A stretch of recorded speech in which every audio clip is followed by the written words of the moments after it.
So here's how I did plan, in fact, on beginning, and we'll see how it comes through. It begins with the word vaccinations. It's followed up by the words Donald Trump, and then lockdowns, and then communism, and then equality, and then transgenderism, and then the culture war, and then the Jews, and then Islam and Islamophobia, and then Hamas and war, and Hezbollah and Vladimir Putin and Hillary Clinton and Joe Biden and Andrew Tate and Joe Rogan and Alex Jones. Whew, lots there all of a sudden, hey? Lots there all of a sudden. We could name many more things. Because we've come through a number of years now, and we've seen this, what would be the word? Yeah, accelerate is one thing, but there's something of the affect, the vibration is increasing. It's taking up more of the bandwidth.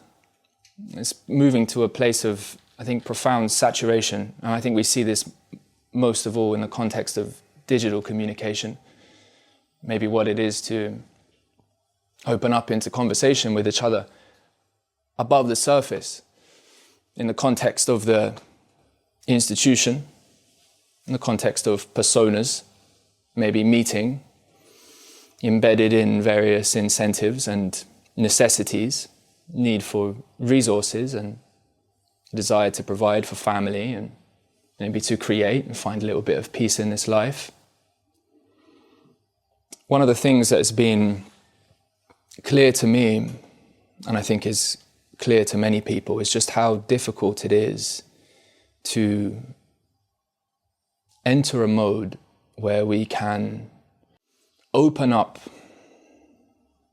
to ourselves, first of all, but as well each other, and open up to receive the value of what really wants to come forth, of what wants to come through, of the truth that wants to be spoken, because there are so many of them, if we want to break it all up, if we want to break it down.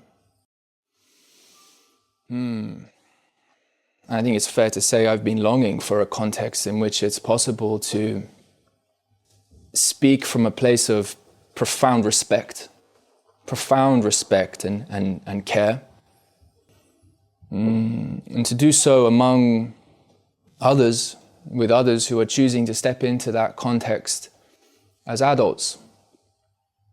You know, a number of these memes I've just mentioned, beginning with vaccination, let's say. Not only is it not an easy thing to speak about in public, there's plenty of censorship we encounter. I mean, things that Voicecraft has attempted to post, which were honest, coming to an attempt to make sense of the phenomenon that was taking place itself, and not even to take a particular position, let's say, on whether the vaccines at some point in time were effective or not even. This wasn't about making a case for what was right or wrong. This was the mere opening up to the effort to make sense of what was actually going on and to express, I mean, in some first and foremost sense, like what it felt like, what it was feeling like, to actually be in that very predicament. And so, you know, sometimes this is spoken about in the context of free speech, and that itself is, of course, you could have named that alongside Donald Trump as one of these words, which is something of a trigger word, you know. Is free speech an excuse just to offend people, or is it some reactive movement from one tribe against another? In this case, often, let's say, some element of the right wing wanting to snap back at somebody who wants their own little safe space and they're not really wanting that.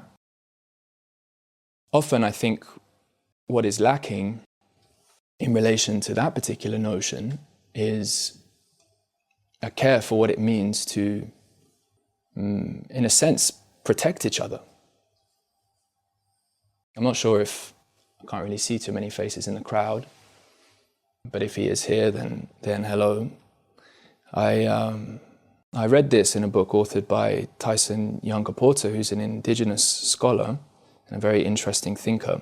You might have heard me say this a couple times before, but he says in it that he's not aware of any indigenous words for the word safety. Not one, but he's aware of many different ways of saying protection, which I found to be extremely profound and in accord with, in some critical sense, what I was seeking and felt was appropriate, among a large network of others who shared that same sensibility. And so I think in this space, like this evening, already right now, I think we have to come to a place, and the invitation is there, at least to fulfill the vision of what something like underground philosophy could become. And I will say more about that as the evening progresses, trying to illuminate a little bit about maybe what the philosophy of the underground, or philosophy can bring to the underground, could be, and why we might need the underground to really fulfill the promise of philosophy in our time, really. That's a key thing, that relationship between safety and protection.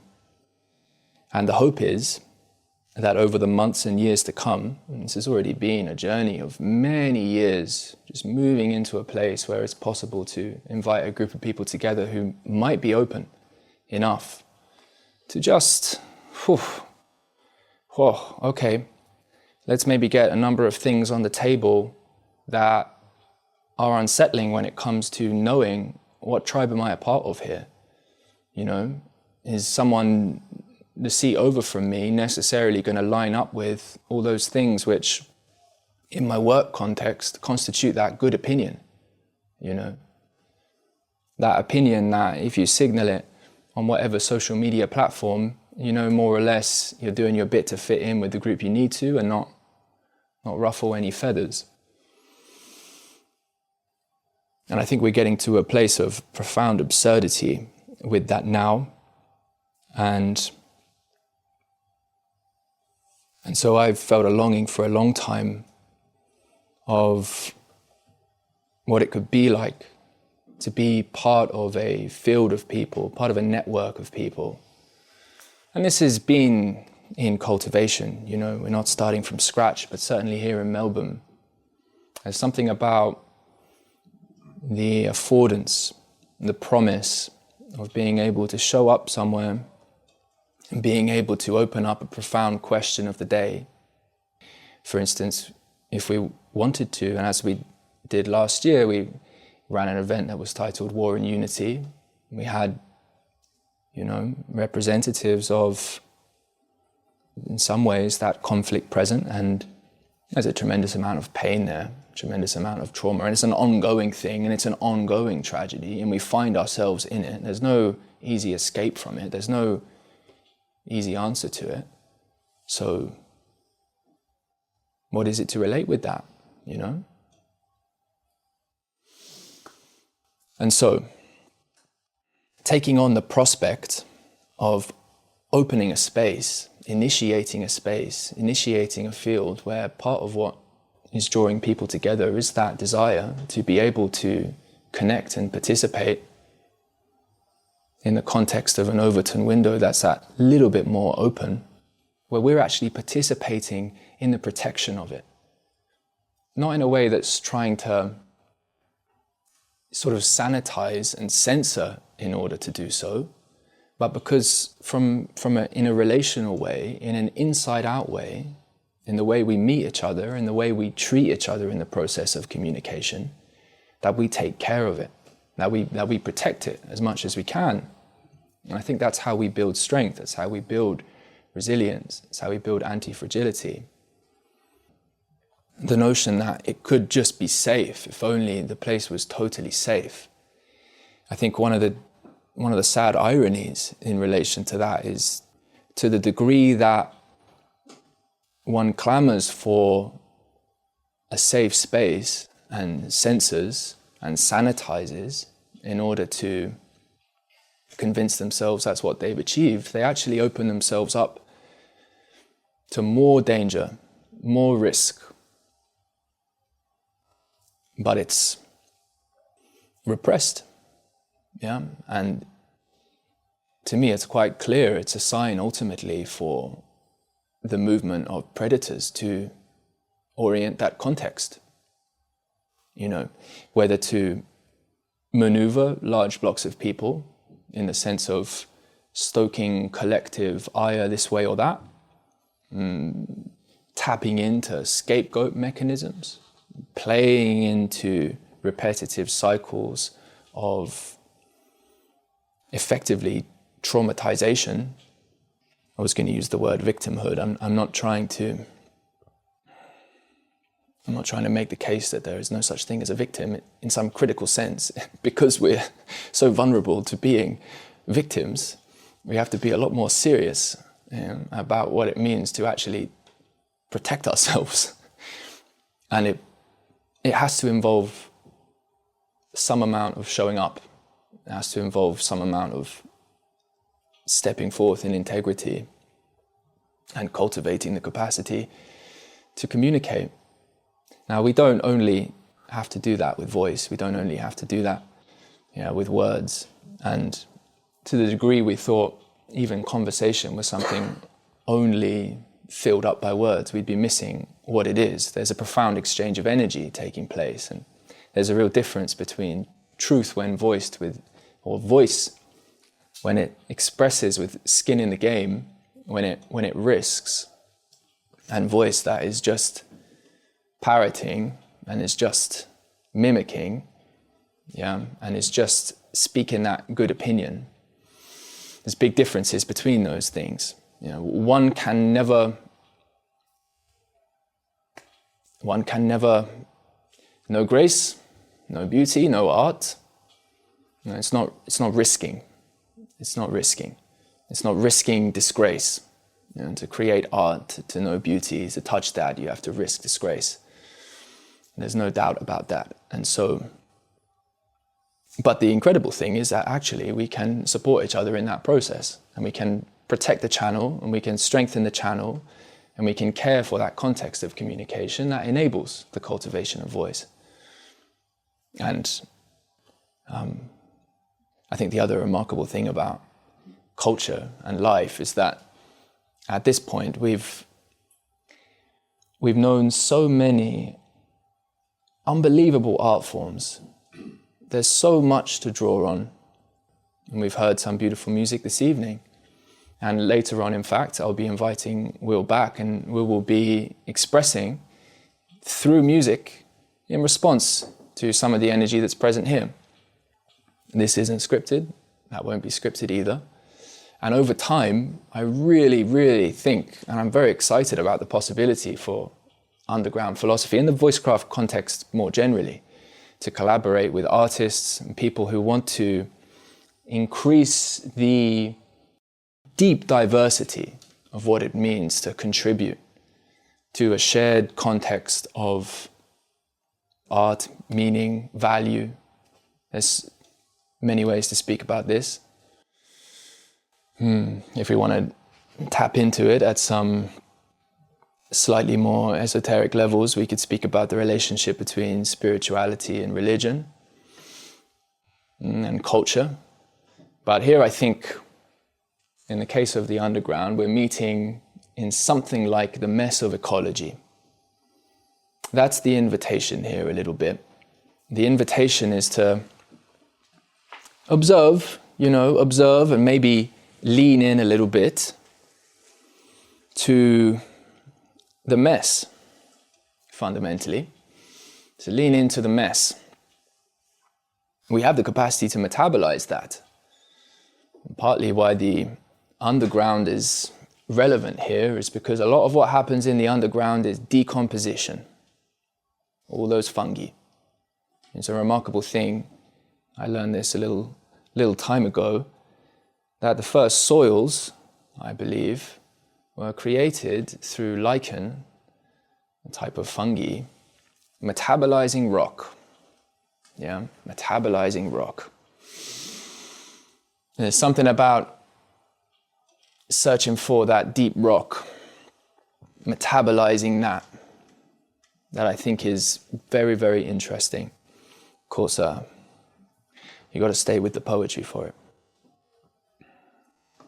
And there's plenty of other things on the surface that need a little bit of metabolization as well.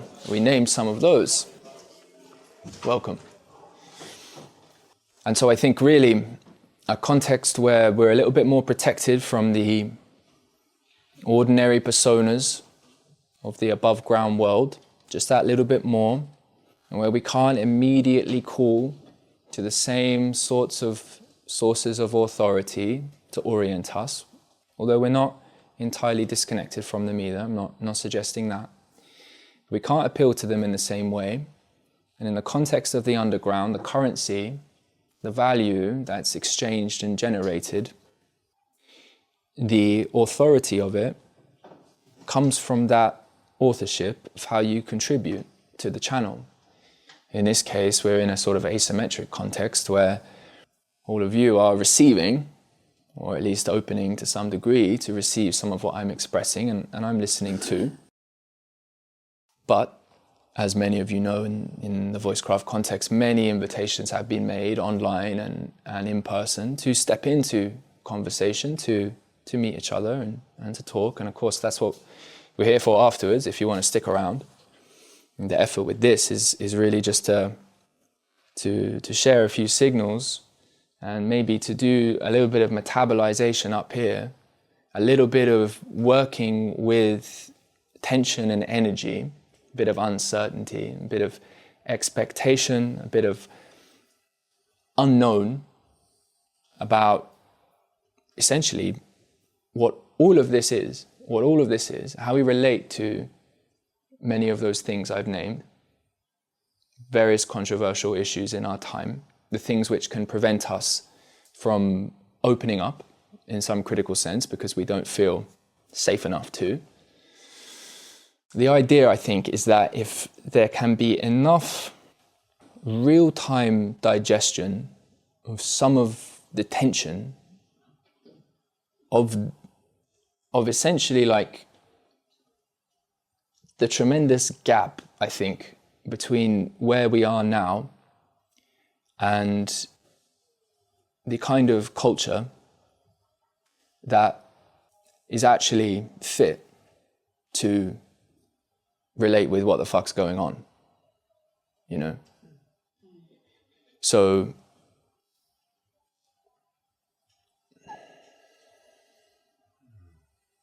and there's something about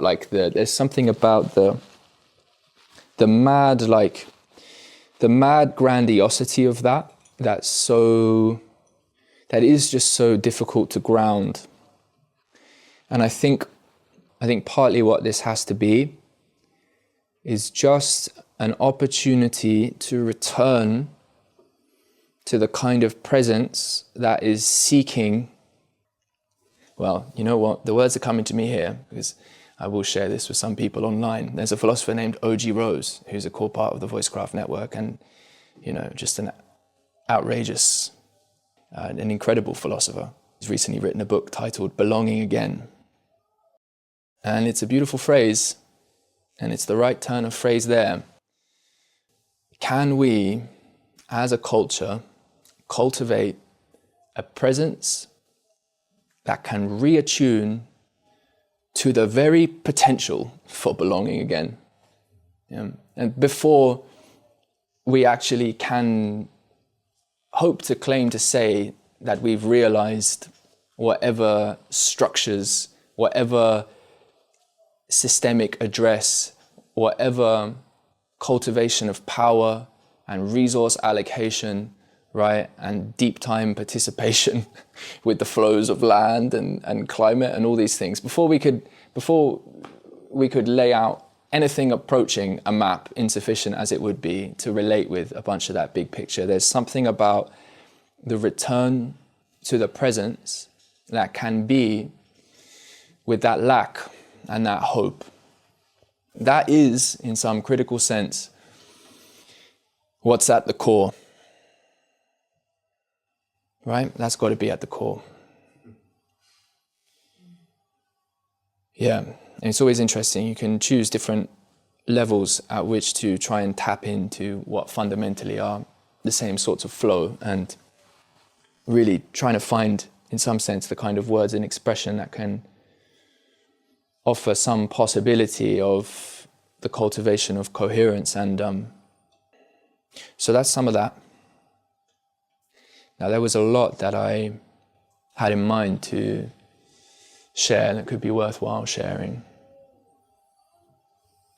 Yeah, it's often the case that the being with the question of what's worthwhile to share, which is what that was right then, that itself seems to be ridiculously critical to cultivating really meaningful conversation. I mean, in some basic sense, that's obvious. I mean, one of the sort of the marketing phrases that was used in the signaling of this, I won't go so far as to say advertising, was slow down time. Yeah, and that's at one level pointing to a similar sort of movement, a similar sort of possibility. Is it possible to slow down enough and accept silence enough, where silence here isn't a actual, like, complete absence of any signal or any noise? For those of you who know the work of the philosopher Alex Ebert, he speaks about this very, very accurately when he has something called frequency theory. And he just points out, one of the things he points out, that what you might consider silence, if you're looking at a track or registering, recording sound or something like this, what constitutes the noise floor, something we can't hear with our ears, if you zoom in, what you find is mad dynamism. So it's just tremendous information, but it's been compressed to a certain point, and it's at a certain equilibrium of level from one perspective that it's possible to, let's say, play things over it, speak over it. But nevertheless, silence in that sense of opening up to receive that which can, in fact, contribute in the space of that opening, in the space of that clearing. Yeah. Now, the terrifying thing about doing that, if you're just beginning, or before you even get to the place where it's terrifying to do most of the time, is that there's no actual space to do it.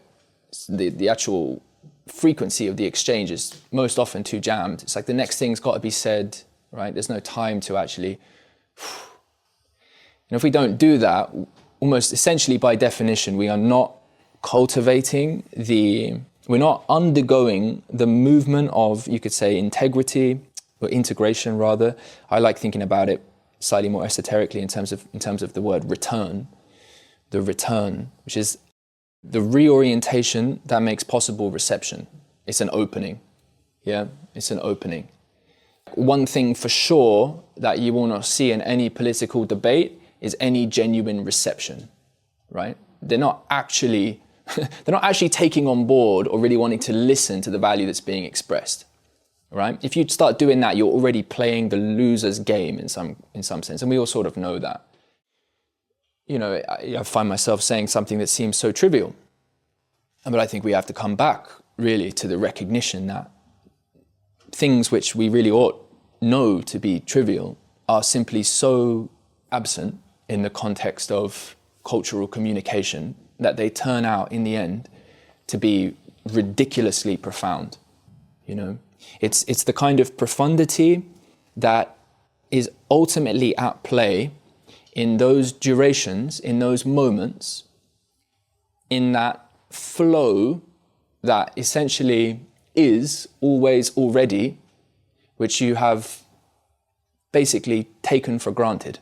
There's just an outrageous amount of processing and alignment of various systems, internal, external, relational, that make possible those durations of, I use the word profound. It's funny, Taryn mentioned to me, my fiance, she mentioned to me, I don't know about the word profound, I don't think you should be using that one, but there you go. I said you put it in my head now.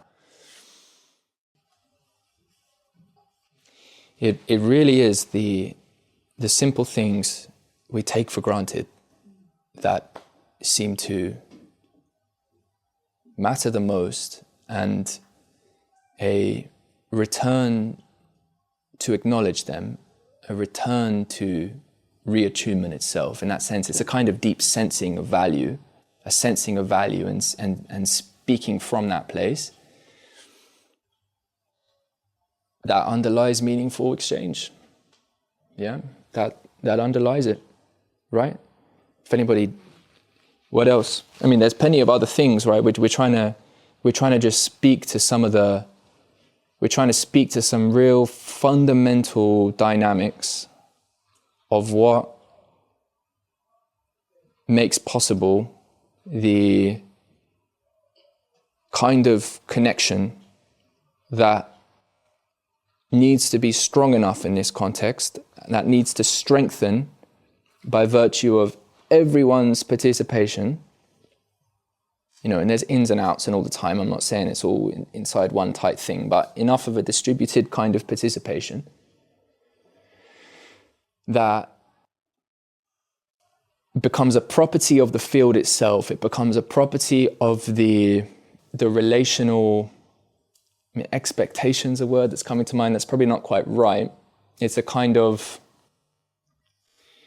in the same, it is a kind of expectation when you're listening to a piece of music and maybe you don't know exactly what notes are coming next, but the more you attune, the more you recognize that some types of notes can reliably follow that would in fact open up and move on and cultivate that energy more and increase the beauty, right? And cultivate the value.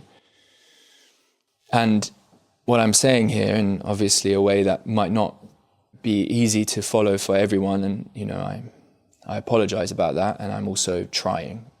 But part of being misunderstood is literally critical. I think it is genuinely critical to actually what needs to happen. It's being with misunderstanding people that's so important here, and it's worth sort of emphasizing. It's really not about having like the best thing to say that nails it. It's really not about that, because no one's got all the best things to say that nail it, and things are actually wildly complex the more we zoom in. Yeah, until you zoom in so far that they, you know, resolve themselves in some sense. So the point is that it's the quality of the relational field itself that makes possible quality expression. Yeah.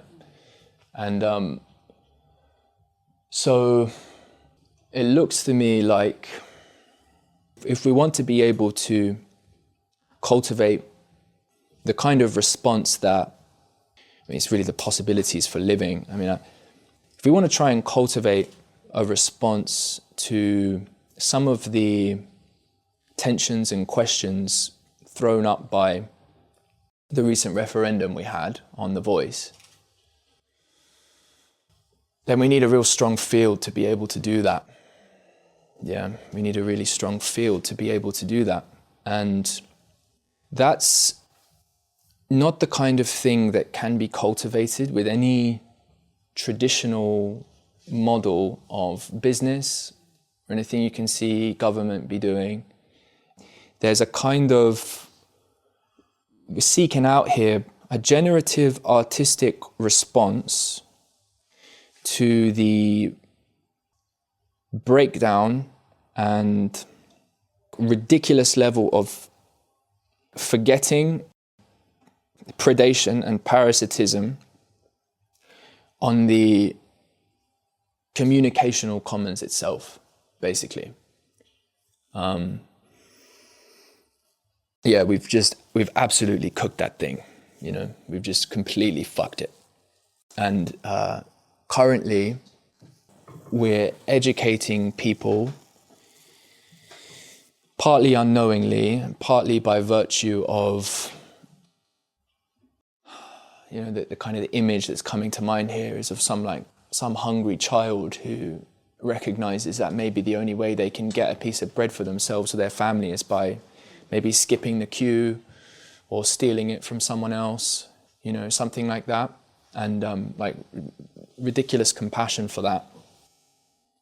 But it seems to be the case that in order to actually survive and eke out the possibility for meaningful lives together, locally, on a smaller scale, not only do we have to sort of dissociate from broader things, but we have to participate in the kind of flows that, you know, many of us are aware are compounding issues. I'm not making that, and that's the kind of, and that recognition I'd put to you, I believe that has to be metabolized, and the residue can have no sense of moralism about it, like a holier than thou type thing, you know. And that's one of the really interesting moves, you know. And even to speak of it as a move, you know, is probably not. You know, I think ultimately that kind of move to actually participate in that kind of transformative psychical process is articulated in deeply poetic language that maybe move doesn't quite capture. There's something essentially about the metabolization of tragedy and a return to hope and possibility, which is absolutely essential and seems like critically on the path of what it means to become an adult, move into eldership, these types of things. So I think that's some of the heaviness that, I mean, to the degree we think it's a good idea to be able to have contexts in culture, even if we have to go deep underground to find them, that can actually relate with more of the flow of toxin and nutrition in the context of our time, in that sense, to actually open up to reality, truth, and value, then yeah, there's no way to be honest about that without at least touching on the call to responsibility that it involves. And I've walked around with an intensity of that for so long, I think, and I've found ways of reducing that intensity. I believe it's going to be possible to get to a place where there's quite a bit of lightness that can accompany what will be relating with some really difficult stuff.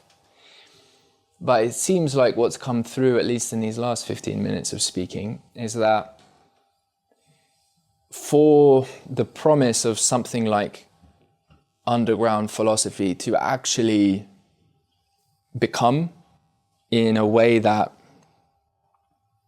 feels appropriate, it really,